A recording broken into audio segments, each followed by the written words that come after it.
খবর হচ্ছে ঢাকায় ভারতীয় দূতাবাসে নিরাপত্তা জোরদার, অতিরিক্ত পুলিশ মোতায়েন।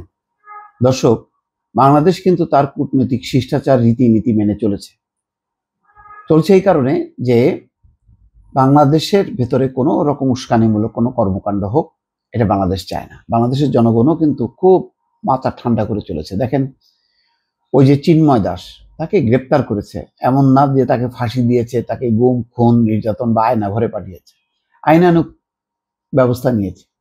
তার প্রতিবাদে যে নারকীয় কাণ্ড করেছে ইসকনের সদস্যরা, এবং তারপর আমিনুল নামে এক আইনজীবীকে যেভাবে হত্যাকাণ্ড চালিয়েছে, এরপরে তো সারা বাংলাদেশে আগুন জ্বলে যাওয়ার কথা, কিন্তু কিছুই হয়নি। কয়েকটা জায়গায় হয়েছে ভাঙচুরের ঘটনাটা খুবই সাময়িক, সেটা খুব দ্রুত বেগে পুলিশ এবং সেনাবাহিনী যে সেটি একদম সেফ গার্ড হিসেবে রক্ষা করেছে।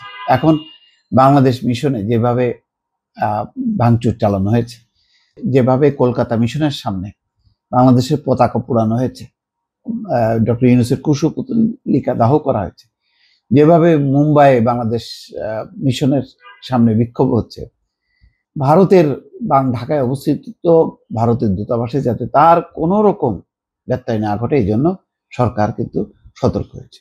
এখন যা কিছু হচ্ছে, কিন্তু ওখানে ঘটনা ঘটছে, বাংলাদেশের প্রতিক্রিয়া হবার কথা, সেই প্রতিক্রিয়া যাতে না হয় সেই কারণে বাংলাদেশ সরকার যথেষ্ট পরিমাণ মেজর নিয়েছে।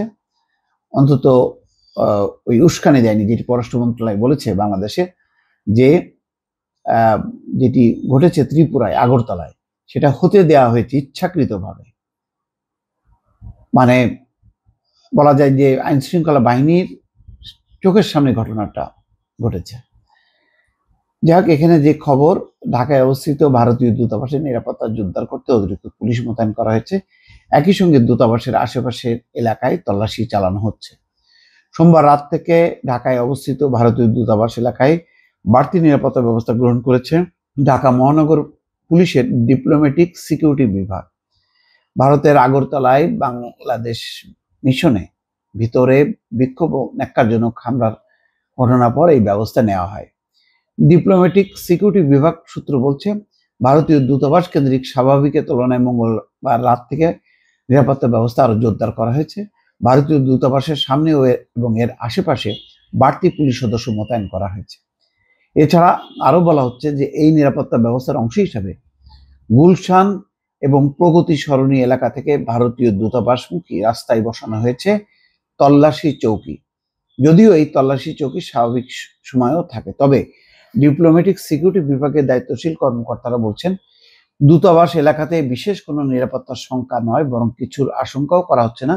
তবে আগরতলায় ঘটে যাওয়া ঘটনার পরিপ্রেক্ষিতে নিরাপত্তা ব্যবস্থা কিছুটা জোরদার করা হয়েছে। তার মানে কি, এমনিতেই নিরাপত্তা ব্যবস্থা আছে, কিন্তু ওই আগরতলার ঘটনা যেটা মানে ভারতে ঘটেছে, একটা উস্কানিমূলক, যে ওখানে ঘটলে বাংলাদেশেও যাতে ঘটে, তো সেই কারণেই পুলিশকে অতিরিক্ত নিরাপত্তা ব্যবস্থা নিতে হয়েছে। অন্যদিকে ভারতের আগরতলায় বাংলাদেশ মিশনে আন্তর্জাতিক আইন অমান্য করে উগ্র হিন্দুত্ববাদী একটি সংগঠন ন্যাক্কারজনক হামলার ঘটনায় দেশে ব্যাপক ক্ষোভের সৃষ্টি হয়েছে। এর জন্য ঢাকা সহ সারা দেশে বাদ প্রতিবাদ বিক্ষোভ হচ্ছে। কিন্তু এটা সত্য যে ভারতের যে দূতাবাস আছে বাংলাদেশে, সেখানে কেউ হামলা চালাবে, ঘটনা ঘটাবে, এইরকম মানসিকতা নেই। এই ব্যাপারে বাংলাদেশ খুবই সতর্ক, এবং বাংলাদেশে যারাই বিক্ষোভ আয়োজন করুক না কেন, তারা এই ব্যাপারে সতর্ক আছে বলেই অনেকে মনে করেন। দর্শক, ভালো থাকবেন। আল্লাহ হাফিজ।